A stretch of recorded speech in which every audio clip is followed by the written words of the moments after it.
Okay, so today we're going to be talking about the origins of religion. A topic that you guys know is near and dear and passionate to my heart.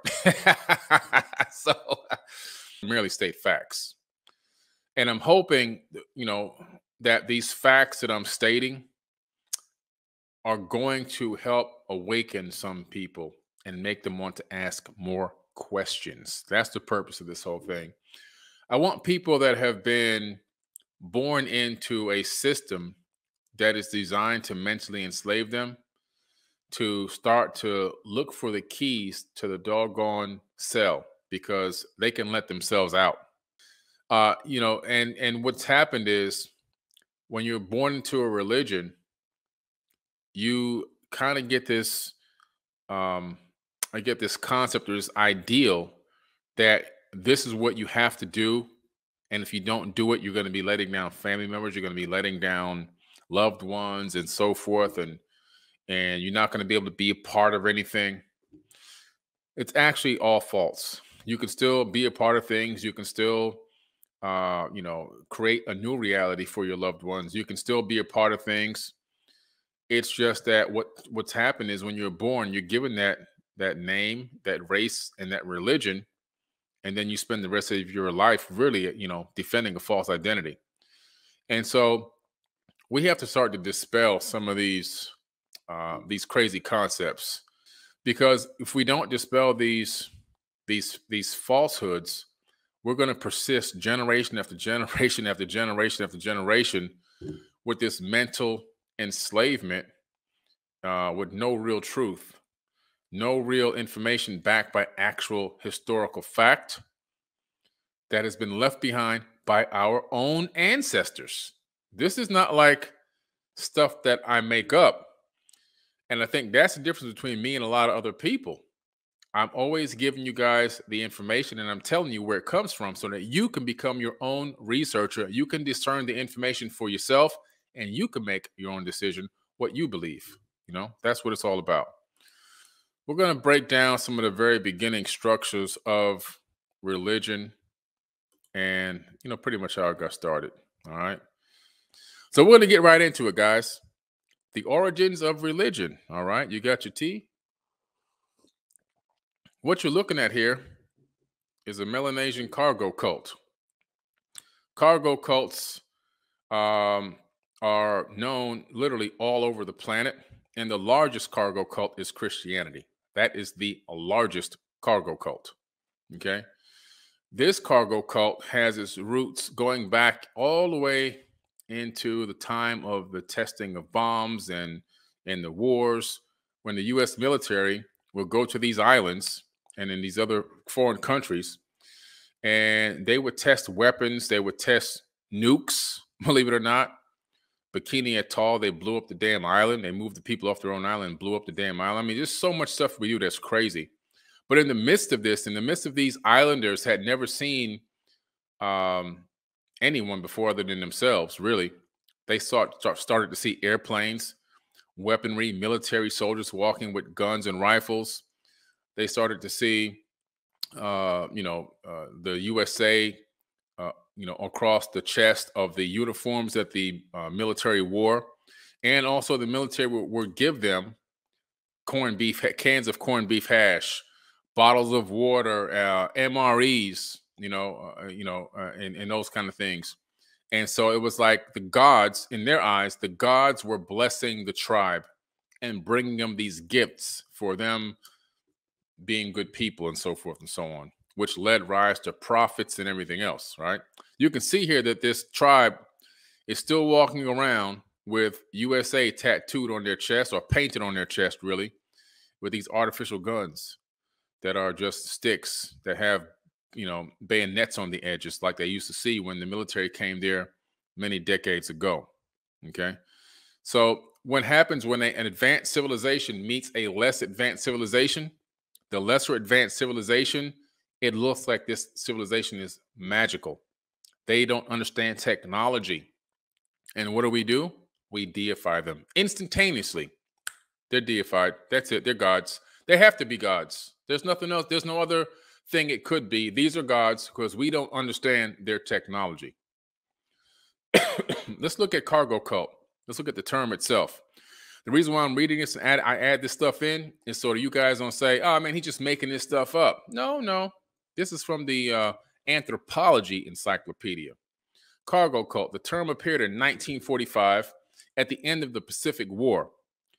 Anthropologists rapidly embraced the neologism to label Melanesian social movements that had come to their attention during the colonial era, which began in the region in the second half of the 19th century, as well as post-war movements that captured ethnographic attention. A Southwest Pacific example of Messianic or millenarian movements was once common throughout the colonial world, and the modal cargo cult was an agitation or organized social movement of Melanesian villagers in pursuit of cargo by means of renewed or invented ritual action that they hoped would induce ancestral spirits or other powerful beings to provide.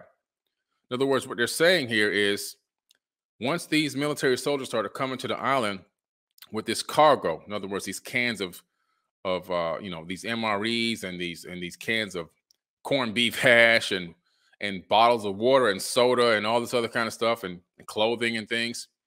That's what they call cargo. And they thought that by calling on the ancestors, they can make these gods return and bring them more blessings. Okay. Sound familiar? Does it sound familiar to you?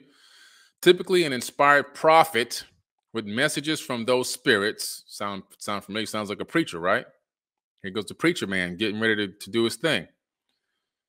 Inspired prophet with messages from those spirits persuaded a community that social harmony and engagement in improvised ritual, dancing, marching, and flag raising, or revived cultural traditions would for its believers bring them cargo. Okay? So what they're saying is this guy would then become the leader of the cult. He would become like the prophet, right? He's the pastor, the preacher, whatever you want to call it. And he is leading the dancing, the ritualistic dancing, the marching, raising of flags, and so forth and so on, basically in honor of these gods, so that they would bring back more cargo to bless the tribe. Okay, that was the whole thing behind this. This has happened so many times around this planet, you can't even count. I mean, I'm talking going even all the way back to Rome, when Rome encountered back in the Roman era, when they were a super kingdom on the planet. And their technology to us right now would be damn near Stone Age, but to the people of the era, they were super high tech. So even when they encountered people with their level of technology, they looked like gods.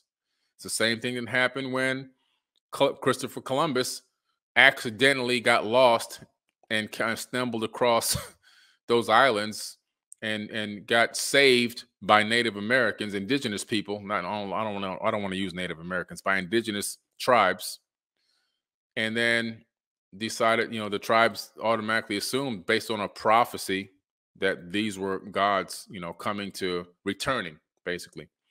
And they praised these people and brought them on to the island and everything else, and they ended up getting raped and killed, right? It's the same thing that happens all over the planet. It not only happens all over the planet, I think it happens throughout maybe even the entire universe. That's my personal opinion. That's something I'm just adding in. I believe if we ourselves went to another planet and we came across people that were in the Stone Age, they would worship us almost instantly. That's just my opinion based on what I've seen researching these cargo cults. Okay. So this is pretty interesting stuff. Look at these photos right here. You see these boys? They're already being trained now. They're being indoctrinated with the ideology of this belief system from birth. So now they're walking around with painted chests that say USA on them. They've got these artificial guns with bayonets at the tip, right? They're marching through the streets as if they're soldiers in honor of their god, so that they can bring back more cargo. Again, like I said, the way religion starts is a more advanced civilization interacts with a lesser advanced civilization. The lesser advanced civilization deifies them, and then when the next generation comes, they're indoctrinated. They're indoctrinated into this system, and personal inflections are added to the myth, lies, fabrications, things that can put people in positions of power over other people are added in as well. And then gradually, little by little, you have this self-made prison being built where the people that are in the religion are the prisoners and they're also the prison guards at the same time, which is pretty interesting. You can see down here in the lower left corner that these people actually even replicated one of the planes that they saw the military landing in with the propeller and everything.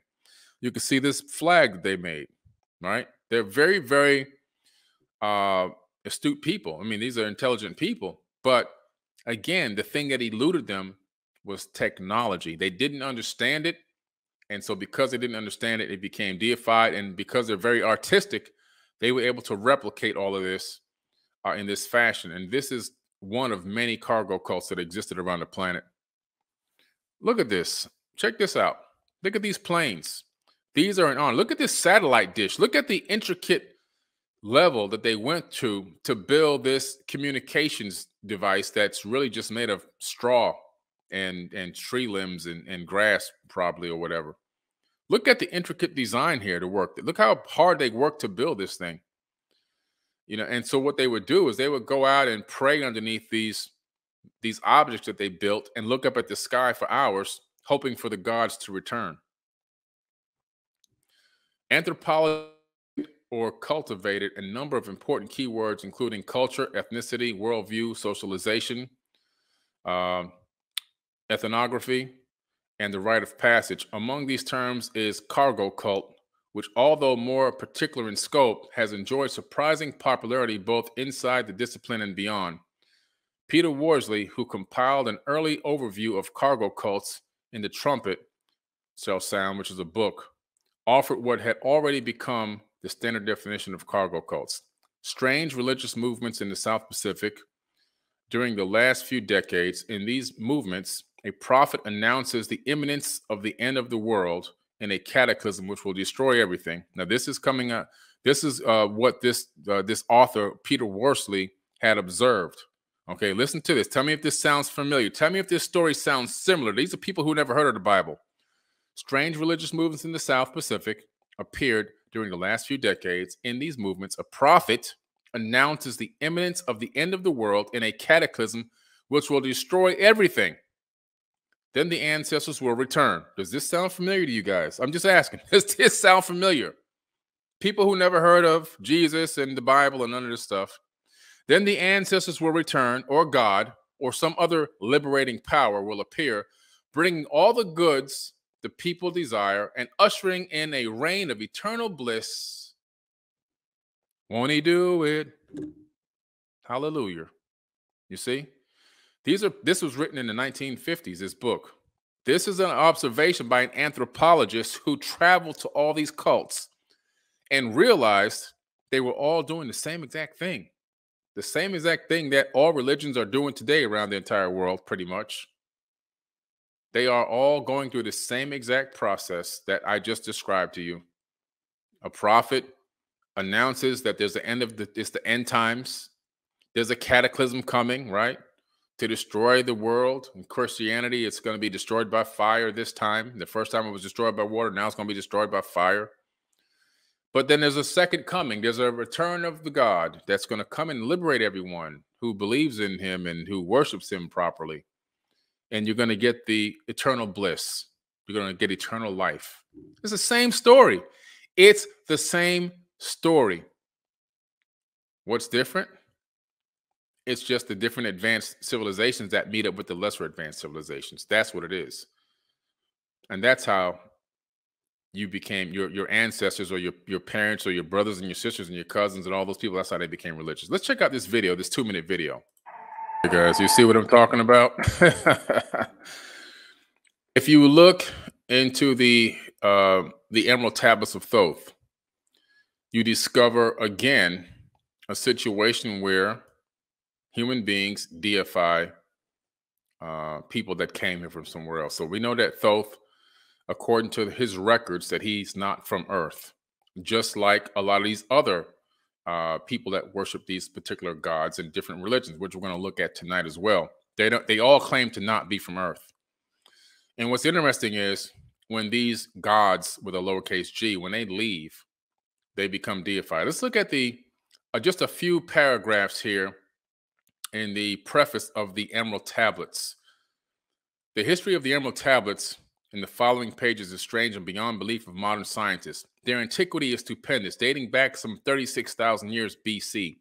The writer is Thoth, an Atlantean priest king who founded a colony in the ancient Egypt after the sinking of the mother country. He was the builder of the Great Pyramid of Giza, erroneously attributed to Cheops. In it, he incorporated his knowledge of the ancient wisdom and also securely secreted records and instruments of ancient Atlantis. For some 16,000 years, he ruled the ancient race of Egypt from approximately 52,000 BC to 36,000 BC. At that time, the ancient barbarous race among which he and his followers had settled had been raised to a high degree of civilization. So they visited some people a very long time ago and raised them up to a high level of civilization in the land of Khem. Thoth was an immortal in that he had conquered death, passing only when he willed, and even then not through death. His vast wisdom made him ruler over the various Atlantean colonies, including the ones in South and Central America. We know that for a fact because over there he was known as Quetzalcoatl, Lord Pakal, Kukulkan, and many other names. Lord, Viracocha. When the time came for him to leave Egypt, he erected the Great Pyramid over the entrance to the Great Halls of Amenti, placed in it his records, and appointed guards for his secrets among the highest of his people. In later times, the descendants of these guards became the pyramid priests, by which Thoth was deified as a god of wisdom. What's interesting in the Emerald Tablets of Thoth, he never claims to be God. Thoth never says, I'm God, or I'm a god, bend over and worship me. Get on your knees, man. Matter of fact, he lifts people up and says, no, I'm a son of Atlantis.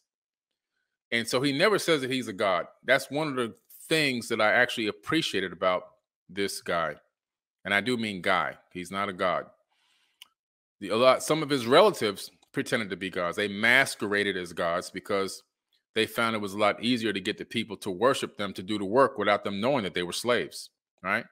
But Thoth was actually opposite of that. He did the work for the people, helped the people, instructed the people, taught the people, and lived amongst the people as a normal person, even though he was seen as an extremely wise man. Once he left the area, any particular region, any one of the ones he kickstarted many civilizations around the planet. He became, after he didn't come back for a certain amount of time, he became known as a deified god. This is what we do in our culture as a human race. We start to deify these people that we don't understand because they seem smarter than us. They seem wiser than us. They seem like they have abilities that we don't have. We don't understand technology. We don't understand spiritual sciences. We're just starting to tap into, through quantum physics, understanding spirituality. We're just at the very beginning stages of this. And we're talking about people that are a million years ahead of us. How do I tie this into the modern day biblical information? Well, there's UFOs throughout the entire Bible. Again, more evidence of people running into situations where they're seeing advanced technology and they're trying to use the words that they actually know in their language at that time, in that era, to describe what they saw. In actuality, what they've been describing many times over and over again throughout the entire book is our technological devices, and people using, or sometimes people inside of those devices flying around. So are there descriptions of UFOs described in the Bible? Yeah. Keep in mind, the Bible translators go far back as the 1600s. And basically what I did was I went through, and instead of doing every single one of these verses, okay, what I did was I said, let me just count the number of these particular items that appear to be technological. So there are 70 verses that are describing clouds as vehicles. There are 15 verses that describe pillars as vehicles, 10 that describe dwellings as vehicles flying in the sky, 160 verses that are lights and fire as vehicles. There are 17 verses that describe spinning wheels that can fly, 22 verses that describe dark and shining objects that fly, There are 37 verses of various objects in the Bible that are described as UFOs. And basically, they're like flying furnaces, burning bushes, eagles' wings, smoke, stars, and other objects. And also, don't forget the first fleet of the Elohim, okay, which is a plural name for gods, plural. Elohim is a plural term, and it's referencing the Elohim are from the Enuma Elish and the 7 tablets of creation. They're known in the Epic of Atrahasis as well as the Ijiji. That's the Elohim. They're the Ijiji, okay? That's a whole nother thing to get into. So virtually all religions either worship aliens or believe in aliens, and they don't even know it. And so when I talk about this, people seem to get really offended right away. They don't realize that they're worshiping aliens. I mean, it's admitted by them that they're worshiping aliens. They don't even want to admit it. So let's have a look at the definition of alien, right? A resident born in or belonging to another country. Well, we know that. An entity from outer space. Okay, interesting. An entity from outer space. Now that the definition is clear, let's take some look at what the religions on the planet say and what their origins are. Christianity, 2.1 billion people worship Jesus. Okay, and John said unto them, you are from beneath, I am from above. You are of this world, I am not of this world. Not from earth. You're worshiping an alien. Islam, 1.3 billion people believe that the Prophet Muhammad was meditating in a cave of Hira by himself when the angel Gabriel, who's not from earth according to Gabriel, descended and came down from above to him and told him to recite the Iqra, the words of God. Even though the Prophet Muhammad was illiterate at the time, he actually had to go hire a doggone guy to scribe for him because he couldn't even write what this angel/alien was telling him that came from space down to the planet, to the planet's surface to talk to him. Hinduism, 851 million people believe in that. Hindus hold that the cosmos is populated by numerous deities and spiritual beings, gods and goddesses or devas, who actually influence the world and who interact with humans. They're not from Earth. They're not from Earth. Buddhism, 375 million people, okay? The deities say certain branches of the larger Buddhist tradition, including the Mahayana, including a variety of gods and goddesses that are not from Earth. Mormons, 13.5 million. The angel Moroni, who's not from Earth, according to Angel Moroni, in Mormonism, is an angel that visited Joseph Smith on numerous occasions, beginning on September the 21st, 1823. According to Smith, the angel was the guardian of the golden plates, which the Latter-day Saints believe were the source of the material for the Book of Mormon, buried in a hill near Smith's home in western New York. This is just to name a few. Every single one of these religions believe that the people that they're worshiping and then honoring and everything else and praising and praying to are not from Earth. Their origin didn't start here. If I get into a spaceship and I fly to Mars and I meet somebody on Mars that lives on Mars, this is a hypothetical. I'm just making up a hypothetical for you. Then that Martian person is going to look at me and say, I just got visited by an alien from Earth. I'm an alien to Mars. I'm an alien to anywhere else that I go in the universe. Why? Because I'm not from that exact location. I'm from here. And so by that definition, all of these people that are religious are all worshiping and praying to aliens. I don't care if you feel it. I don't care if you believe they're physical or non-physical corporeal bodies, multidimensional. It doesn't matter. They're not from Earth. They're aliens. You're worshiping an alien. Period, point blank. All religions worship aliens or believe in aliens, and they don't even know it. Period, point blank. There's no way to escape it. There's no way to run and hide from it. You're worshiping an alien. That's what you're doing. So just embrace it. Embrace it if you're going to be involved in it, right? So, you have another more modern cargo cult, the peculiar history of the Jehovah's Witnesses, right? That's a more modern cargo cult. We know how Christianity got started and how they went off, right? I mean, how did Christianity get spread around the world? Let's think about that for a minute. Christians will tell you that it was spread around the world by love and the gospel, the Good news that to be spread around the planet, right? That's not how Christianity got spread around the planet. Christianity got spread around the planet by raping, pillaging, killing, murdering, right? Stealing.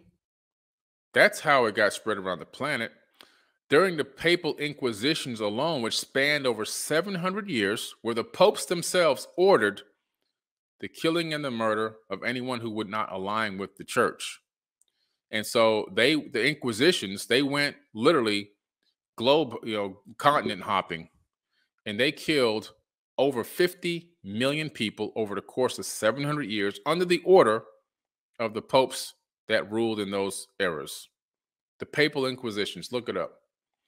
That's how Christianity got spread around the planet. How did it get over here to the Americas?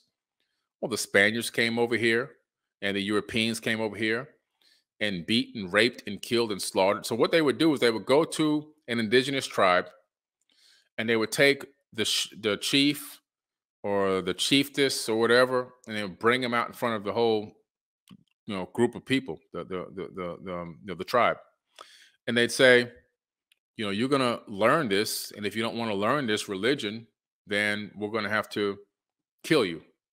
And so, of course, after some going back and forth and learning some of the basic understanding on communication, a lot of these tribesmen would be like, no, this isn't for us. We're going to maintain with our ancestral belief system, our spirituality. So what they would do is they would take that chief, that chiefess, and they would actually burn them at the stake in front of the whole tribe, hang them and torture them for days in front of the whole tribe. And so you're shown basically that if you don't fall in line, that could be you. And so once they do that, it's like breaking a horse, right? They take a horse, they put it in a gated area, and they literally work with that horse until they break it, until that horse can be ridden. It's the same exact thing they did with people around the planet. They went from continent to continent to continent to indigenous culture, one at a time, knocking them down, taking away their natural ancestral belief systems, and reinstalling this new Christianity belief system instead. Building churches there, torturing, killing, raping. It was a very bloody situation, and they used it to convert this planet into Christianity. It was very bloody, very, very, very murderous, very heartbreaking, really is what it was as well. And so after you break the first generation of people that you're there with, then the second generation is being now taught, listen, this is what we got to do. By the third generation, they're full swing. They're coming in, they're born in with that illusion, they're born with the lie. They're taught from birth. They're worshiping, they're honoring, they're bending over and on their knees and begging and praying and giving offerings and everything else. By the fourth generation, they don't even have to think anymore. It's just built into them. They're automatically doing it. You see? Jehovah's Witnesses, the same thing. The sect, now known as the Jehovah's Witnesses, was started by Charles Taze Russell, who was born in 1852. He was raised as a Congregationalist, but at the age of 17, he tried to convert an atheist to Christianity and ended up becoming converted instead, not to atheism, but to agnosticism.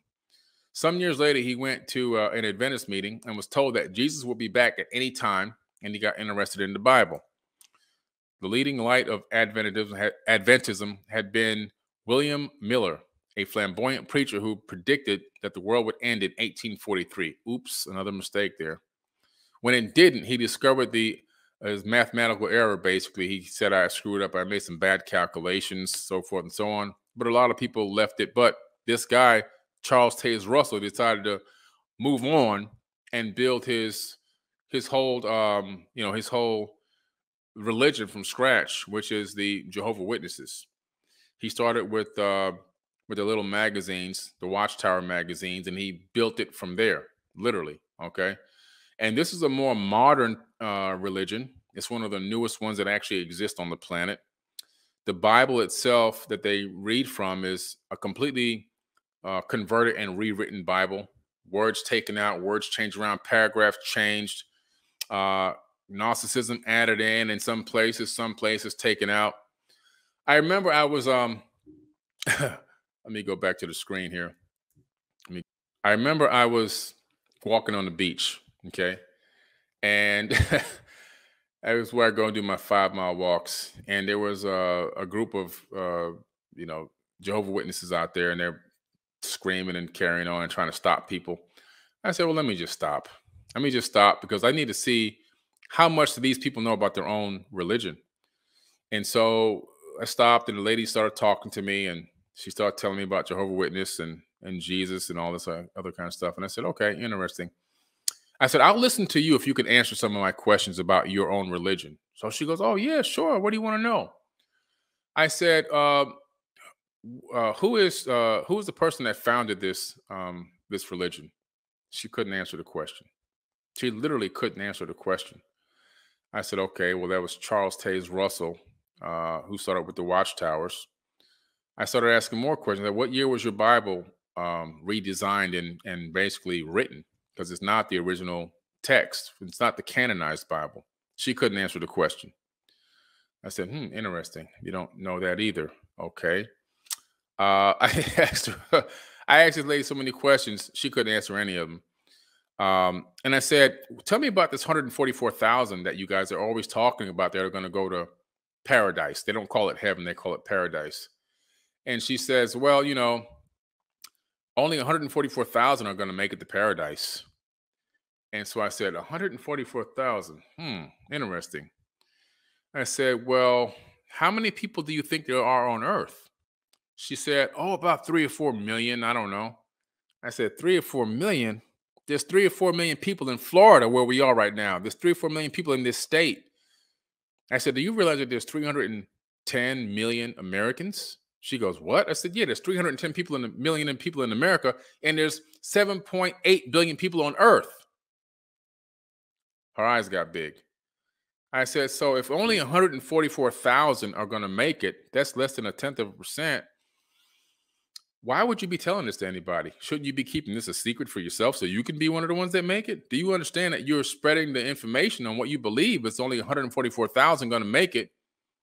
Meanwhile, there's 7.8 billion people on the planet. So your odds are shrinking every time you talk about this. She went crazy. Oh my God, I can't. You can see her computer circuits burning up inside of her brain, and her brain's almost literally exploded, right? So again, a lot of this stuff is just, why is she doing this? Just, you know, again, people are force fed this stuff from a young age, and then they take it as a belief system and they run away with it without ever researching any of it. I remember I was on the beach. Again, the same beach. I was sitting at the edge of the ocean. I had just got done doing my walk. Sometimes I sit at the edge of the ocean and do myself a little meditation. I'm sitting there with my eyes closed, and I'm just listening to the ocean, and that's my music, right? A guy and a woman walk over. I don't see them walk over because they walk up from behind me, but all of a sudden I hear the sand shifting by my body. I open my eye, turn to my left. There's a guy standing there. Right away, when he handed me a bottle of water, I said, oh, here comes another one. He was trying to convert me into Christianity, right? He hands me the bottle of water. I said, you know what? This time I'm going to take this damn water. I'm going to have a conversation with these people. And the guy goes, have you taken Jesus Christ as your personal Lord and Savior? I said, no. Why would I do that? He goes, what do you mean? I said, oh, I am God. You're God? What are you talking about? I said, yeah, I'm God, and God is me. The same divine spark that created everything in the entire universe is the same divine spark that's inside of every atom inside of my body. And so by that method, I am God and God is me. And so are you. And so is this young lady as well. We're all the same. We're all part of that same one divine consciousness. That threw him off right away. Then because he's a program code, he couldn't even conceive of what I had just told him. He didn't even have an epiphany with that. He went right back into his pitch. And I said, okay, I'll listen to you if you can answer some questions. Can you answer some questions? And I said, when was the Bible written? And he goes, oh, it was written thousands of years ago. I said, oh man. I said, no, the Bible wasn't written thousands of years ago. I said, do you even know who wrote the Bible? Oh, yeah, Paul, Peter, John. I said, oh, my God. Listen, man. I said, you happen to stumble into one of the world's foremost experts on biblical texts, the Torah, the ancient tablets in the world. That's who you're talking to right now. Do you understand that the Bible was not written by any of the disciples? He got flabbergasted. I'm like, dude, listen to me. The disciples, if you were to do your studies, they were actually illiterate men. They couldn't read or write. There was nobody standing there transcribing every sentence that they've spoken either. How did the Bible come along, even including the Old Testament? You've heard me say this before. They copied the majority of that stuff from the Enuma Elish, the Atrahasis, the Mahabharata. You have some of the Egyptian Book of the Dead, right? You have in there, you have, like, for example, the 42 Laws of Mayat. You know, that's where you get the 10 Commandments that were extracted from that information. You have the Bhagavad Gita, the Tibetan Book of the Dead. You have the Sumerian tablets that are outside of the Enuma Elish. There's many tablets that exist. The Code of Hammurabi, the Epic of Gilgamesh. I mean, that can just keep going and going and going. And I said, then you have the Emerald Tablets, where Jesus's teachings are identical copies of Thoth's teachings from the ancient Kemetic mystery schools taught 50,000 years ago in the land of Kem, which is now known as Egypt. And I could see the steam coming out of this guy's ears. He couldn't even conceive what the heck I was telling him. And I said, do you know that the Bible was written thousands of years after the people were long gone, dead, buried, bones disintegrated, and everything else on the ground? He said, no, what are you talking about? I said, listen to me, man. The Bible was written from 100 AD to 900 AD. And who wrote the Bible? Those were followers of Thoth. These people didn't write a Bible, by the way. What they did was they started discovering in different caves and different little makeshift buildings that existed a long time ago, these vases with scriptures and cylinder scrolls and papyruses and tablets. And they started collecting them. And they started transcribing that information onto paper, parchment paper, and so forth. And so that text, that information over time would be studied by the Gnostics. Even in more time, much later, you have then the Coptic Christians, and then you also have the councils that were formed. Like, for one is the Council of Nicaea, who then started analyzing a lot of these copied and recopied and recopied and recopied and recopied text, and started analyzing which ones to keep and which ones to keep out. Which ones to keep? They were thinking, let's make this into an actual canonized book. We'll take this and put that in here. We'll take this one. No, that talks about aliens. We don't want the Book of Enoch in here because he's talking about aliens. Let's leave that one out. We don't want the Myth of Adapa in here because he's talking about aliens. We don't want that in here. That's the Book of Adam. We don't want that in here. So you have all these apocrypha texts that were kept out, right? And the Council of Nicaea coordinate and create this hodgepodge of a book based on hand-picked content, curated content that they wanted that would allow them to still maintain control over the people, over the masses of people. And that's how you get to the canonized book today that the majority of religious people read around the world, right? It's pretty crazy how in the 21st century, we're still running around believing in that stuff without doing any research about it, and still believing that there's a magic sky daddy with a magic wand in the sky waving it at you when you want somebody to win your basketball game and you want to win a war. You people, military soldiers actually pray to defeat their enemies in war. You think that there's a universal creator that can create universes, is going to come down into this dimension and grant you a magic wish that you would kill another person. And people actually believe this is true. They believe that this is like, yes, this sounds logical to me. The creator of planets and galaxies and universes would love to come down here and let me kill this guy. You see? You see how stupid? I'm saying it like this so you can see how dumb it sounds. So you can see how stupid it is. It's stupid. It's just outright dumb. And we keep teaching this to kids, and those kids keep teaching it to their kids and their kids. It's ridiculous. I got this house. The Lord, he do what he do. Won't he do it? He gave me this mansion. Meanwhile, around the corner and down the street, there's a kid, a teenager that's homeless. It's homeless. That could be a much better person than I am. But won't he do it? He is good all the time when it refers to you and something that benefited you. But when things don't go your way, it's the other way. Oh, I let the Satan creep in. Christianity gives you the capability of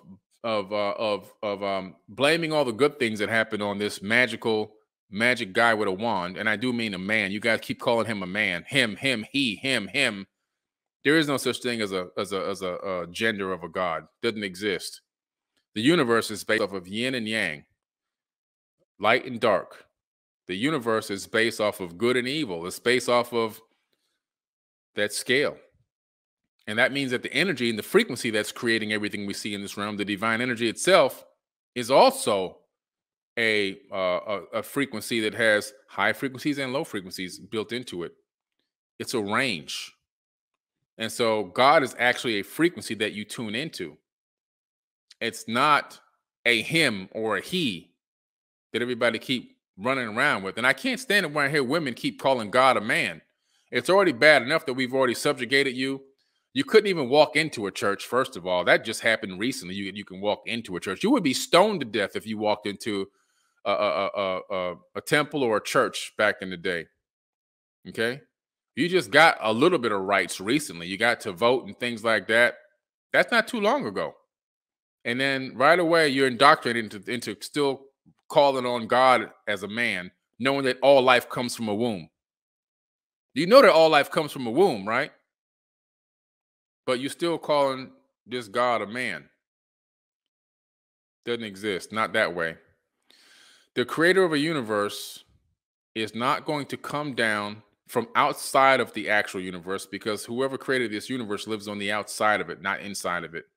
The divine energy and the frequency is here, but the creator itself is not in here, or creators, potentially, whoever programmed this code. Inside of here, we are in here. We're fully immersed in it. We have the spark inside of us. We have a choice every single day to do good or do evil. It's up to us. There's no devil whispering in your ear to make you do anything bad. That's the bad thing about religion. It gives you a scapegoat. I can give you a good example. There was a pastor down here at a big mega church, a huge mega church, Calvary Christian Academy in what city is that in? That is in Pompano Beach, I believe, or Fort Lauderdale. Super mega church, right? This guy molests a little girl. The main pastor guy molests this little girl. Now, this little girl will most likely grow up completely traumatized. That's something you just don't get over. And potentially not even wanting to follow the route of Christianity because of what happened to her in the church. Now, let me see where the logic comes in. This pastor that committed this egregious act against this young girl who destroyed her entire life, all he has to do is say, "Oh, Jesus, forgive me for my sins," and he can go live in paradise for all eternity. But if this girl doesn't beg for Jesus's forgiveness and follow that path, she's going to burn in a lake of fire. Do you see how stupid that sounds? Do you see how dumb that actually sounds? It's dumb. And we got to stop teaching this garbage. At some point, man, for goodness sake, stop it, please. Recognize the foolishness. Recognize how dumb it makes you sound when you actually speak it out loud. Speak this stuff out loud and say it out loud so you can hear yourself. And you go, man, this is really dumb. How in the hell are we following this garbage? All these generations? Then you have the black people that were already here in the Americas and some that were brought here as slaves. And then you put on a plantation that only has about 15, 20 slave owners. You know, the one slave owner and 15 or 20 workers, but there's hundreds of slaves. And there's only like 1 or 2 guns and a couple of whips. But how do they hook you in? They tell you this book. This book is your only way out. You have to die to live. You have to suffer and then die so that you can actually begin to live. Meanwhile, they're living now. They're in paradise. You're enslaving. They're making a killing off of you. You see the mental trick? Why are the majority of minorities religious? It goes all the way back to generations ago being beaten, raped into them, tricked into them, right? And then what happens? They literally pass that virus, and I call it a virus, onto their offspring. And then it continues. It's a consciousness virus that continues on through every generation. And it's passed down through epigenetic memories. And those epigenetic memories make you prone to want to actually do this. Now, another place before I sign off tonight that religion has a big place in why people do this, why these cargo cults form. Scientists and biologists in laboratories were researching the human genome, and they were wondering, why are human beings so prone to want to worship something? And so they started looking into it pretty heavily, and they started analyzing the different genes in the human genome. And they started to realize something. There was a gene that seemed like it had to do with the urge for worship. So they said, let's test this one out.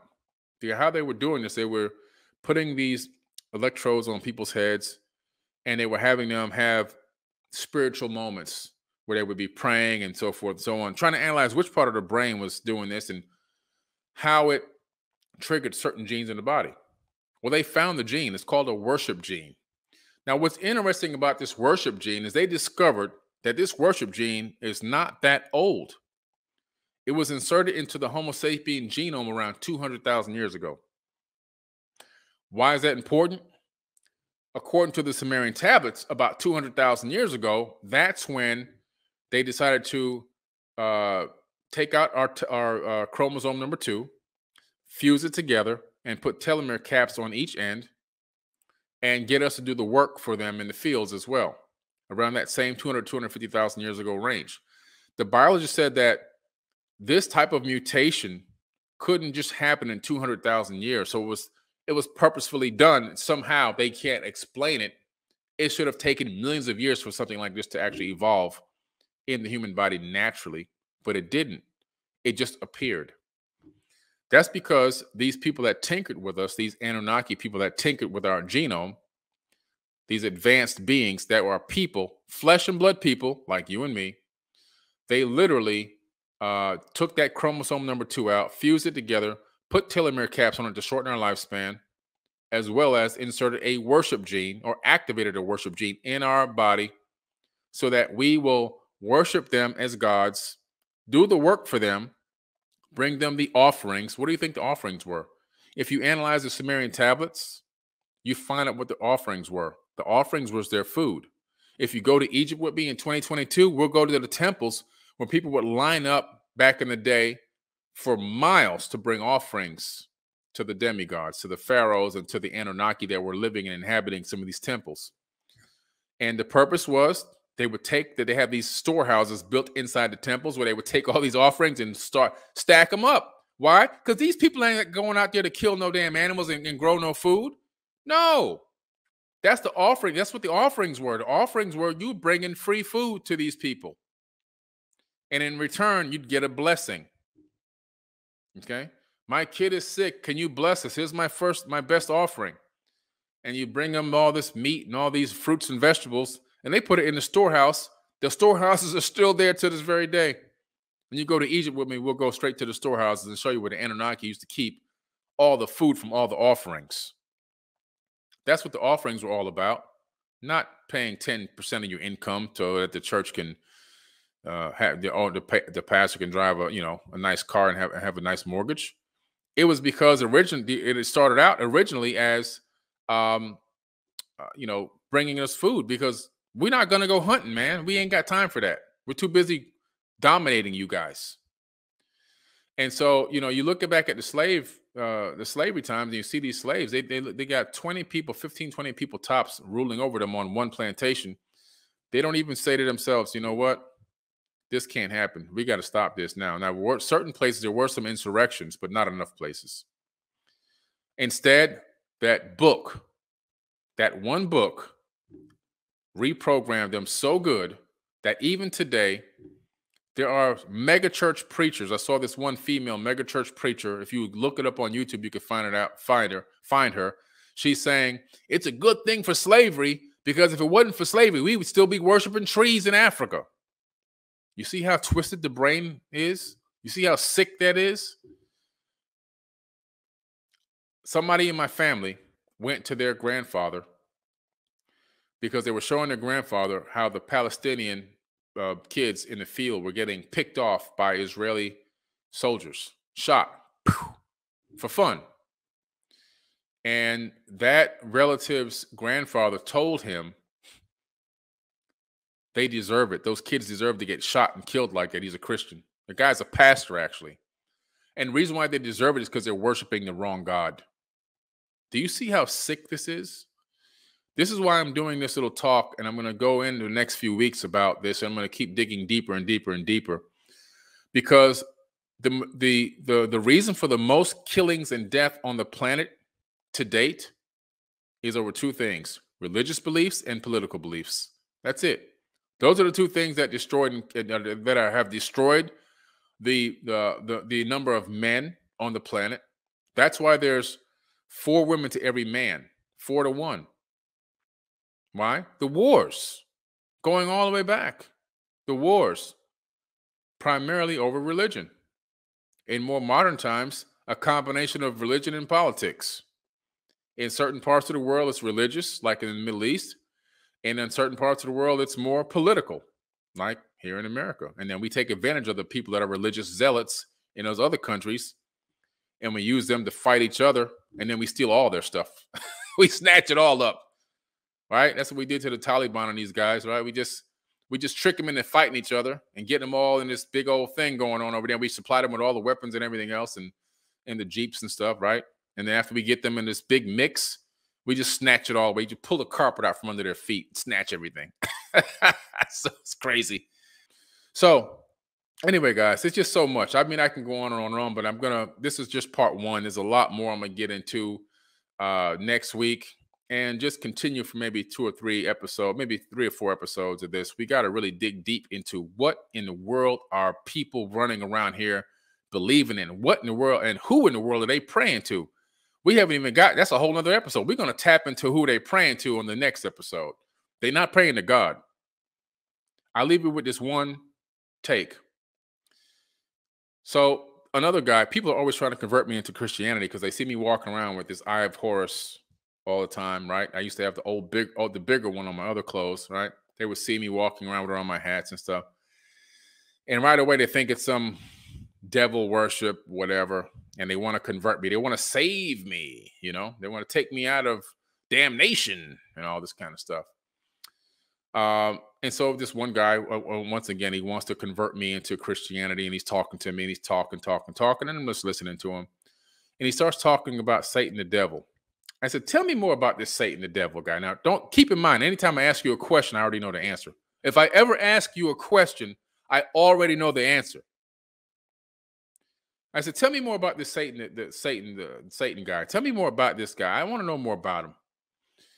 He starts telling me, oh, he was a cherubim. He wasn't even an angel. And he was, the right-hand seat of God at one point. He was the highest, above all the angels. He was so smart and intelligent. He was just underneath God in terms of intelligence and everything else. And he was so beautiful. Everywhere he went, music followed him and blah, blah, blah, blah, blah.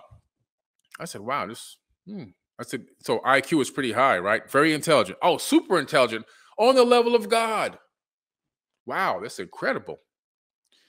Interesting. I said, so this super intelligent being is talked about in your Bible, right? Yes. And so what happens to him?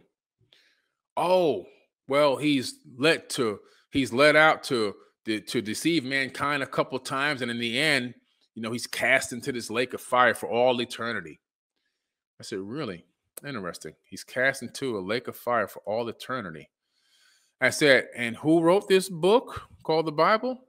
Oh, well, the disciples. Has no, I had to correct them. The disciples didn't write the Bible. The Bible was written by followers of Thoth Hermes in 180 to 900 AD. Let's get it. Let's get the facts right now. He says, well, either way, he's going to burn in the lake of fire. I said, but did men write this text? Yeah. I said, so, but they were under the guidance of God himself. I said, really? Okay. I said, I'll give you that. Maybe you believe that. I'm not going to rob you of that. But let's take a look at this for a second. You're talking about a being that's so highly intelligent that he is one notch below the creator of the universe, maybe even universes, maybe even the multiverse, right? His IQ is astronomical, off the charts. A human is not even a rock. A human is dumber than a rock to this entity. And you're telling me that this entity with all this intellect, all this intelligence, all this power is going to follow every word that's written in this book to the T, to its own demise? Yes. I said, I have a problem with that. I don't think that's accurate. What I do believe is that this entity has helped to construct and organize this book in this particular format and way that it is, so that the majority of the people on the planet would follow it and chase it and pray to him and follow it to their own demise. And his brain caught on fire. What Christians don't understand is they're actually following and chasing and praying to the actual Satan, the same one that they're actually running from. And that is what we'll go over and pick up in episode number 2 on the podcast next week. All right. I appreciate every single one of you guys. Love you guys. This podcast was not meant to demean anybody or hurt anybody. It's just sometimes the truth actually does hurt. Sometimes it cuts like a real knife. And if this information dug into you a little bit, then maybe you need to start doing some research, because if you're basing your eternity on one book and one book only, you better know every single stitch of every word like I did. I broke the Bible down from front to back, back to front. I took it from the King's English to Aramaic, Arabic, took it down into Hebrew, all the way back into Sumerian. If you're not doing that, an Indian, if you're not doing that, you're not really studying and researching. If you're just looking at a concordance is just a validation of the bullcrap, lies, and fabricated information. You must begin to do better work. You must begin to do better research. Stop listening to people who stand in front of a thing and just tell you everything and run away with it like it's the gospel, right? You need to find out for yourself, what in the hell are you involved in, and what in the heck does it mean? And who wrote this stuff, and who created this, and why? What's the purpose of this information? If you're not doing that, you're doing yourself a disjustice, and all the future generations coming ahead of you are going to be screwed up, wasting time, wasting energy, following a bunch of stuff that doesn't even resonate with you once you finally realize what it really is. All right. That's the purpose of this information. All right. Now, shameless plugs always in the beginning, guys. My book, Compendium of the Emerald Tablets, covers a lot of this information, and it really does a great job in showcasing what the ancients talked about in the Emerald Tablets and what the New Testament of the Bible has to say. And so I kind of correlate the verses side by side so you can see, wait a minute, this was copied from the Emerald Tablets. The majority of the New Testament is coming out of the Emerald Tablets, especially where Jesus is speaking. Pretty interesting stuff. Of course, my book, Woke Doesn't Mean Broke, another bestseller, financial literacy book. That's available on Amazon and on my website, Forbidden Knowledge. And you can get 30 days free using coupon code 30 days free on 4bk.tv. That's forbiddenknowledge.tv. The reason why you want to hop on Forbidden Knowledge TV is because I am going to be doing, after my Manifest Destiny workshop that's coming up, it's a virtual retreat for 2 days in January 8th and 9th. After that, the rest of the year, All the other 7 or 8 workshops that I'm doing, they're going to be very big. They're all going to be on Forbidden Knowledge TV, and they're all going to be free only for subscribers. So if you're a subscriber of the TV network, you'll be able to attend all of my big events at no cost. Don't forget the Unite the 99 social media app. It is a social media app that combines features and functions of Instagram and Facebook. You can post videos, you can post swipes, you can post all types of images, and links actually are clickable. Links will populate a thumbnail as well. And there's a new dating group in there called Date Conscious. It's a private dating group in the Unite the 99 app, so you can get the app on the App Store and meet conscious people that are into the stuff that you're into. And so you can feel comfortable talking to them right away about whatever you want to talk about, because you know that they're on the same frequency as you. So the Date Conscious group in the Unite the 99 app, check it out. All right. Don't forget about Meditation Monday. If you want to be on the text message reminder, text meditation to 954-245-0086. That's 954-245-0086. And I will send you a reminder for Meditation Monday, 6 a.m. Eastern Standard Time on Monday mornings. All right. So we're going to get right into it, guys.